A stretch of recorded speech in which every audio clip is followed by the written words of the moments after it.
अब हम इसको तो भजन में लगाना चाहते हैं। ब्रजमंडल का एक परिवार, पूरा का पूरा परिवार घर छोड़ के भजन में लग गया।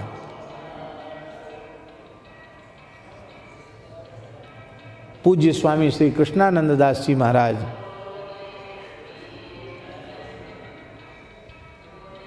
उनके शिष्य हो गए वो लोग।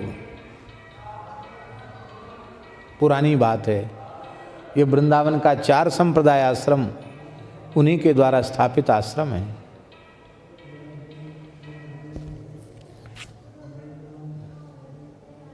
जो भगत जी थे वो तो बड़े बाबा हो गए, उनकी गृहिणी भी संत हो गई और उनके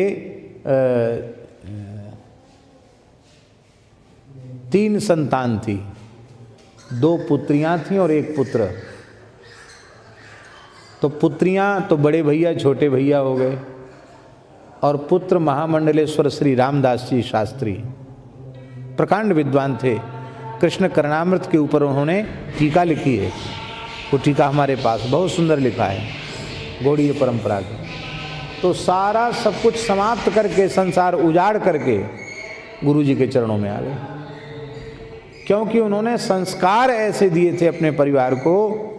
जब उन्होंने कहा अपनी पत्नी से कि तुम अब संभालो जमीन जायदाद मकान, और हम तो अब जीवन का भरोसा नहीं है, गुरु महाराज के शरण में जाना चाहते हैं, तो पत्नी ने कहा कि भाई आपको कल्याण का अधिकार है, मुझे अधिकार नहीं है क्या? वह आप जाना चाहते हैं, मुझे क्यों त्यागना चाहते हैं? तो कहा तुम भी चलो। भाई बहन से कहा कि तुम लोग अब घर संभालो। बोले हम क्यों संभालेंगे घर, आप भजन करेंगे, हम क्यों नहीं करेंगे? हम भी करेंगे। बोले सबको अलग अलग रहना पड़ेगा, एक घर में नहीं रह पाओगे, भीख मांगनी पड़ेगी, मधुकरी मांग के गुजारा करना पड़ेगा और सब कुछ बेचकर संत सेवा में लगाना पड़ेगा। खूब कहा उन्होंने, सब तैयार हो गए और पूरा का पूरा परिवार ही एक साथ विरक्त होकर भजन करने लग गया।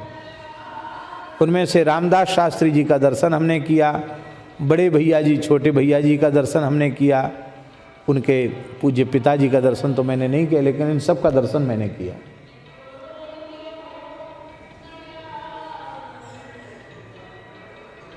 उनके उपलक्ष्य में कथा भी कही। तो कहने का आशय हमारा ये है कि सही बात पहले हम समझें, समझने के बाद उसको हम स्वीकार करें, और स्वीकार करने के बाद हमसे जो भूल हुई है वह भूल हमसे संपर्कित अन्य जीवों से न बने, इसका प्रयास करें। लेकिन ये प्रयास करने वाले लोग मिलते ही नहीं हैं।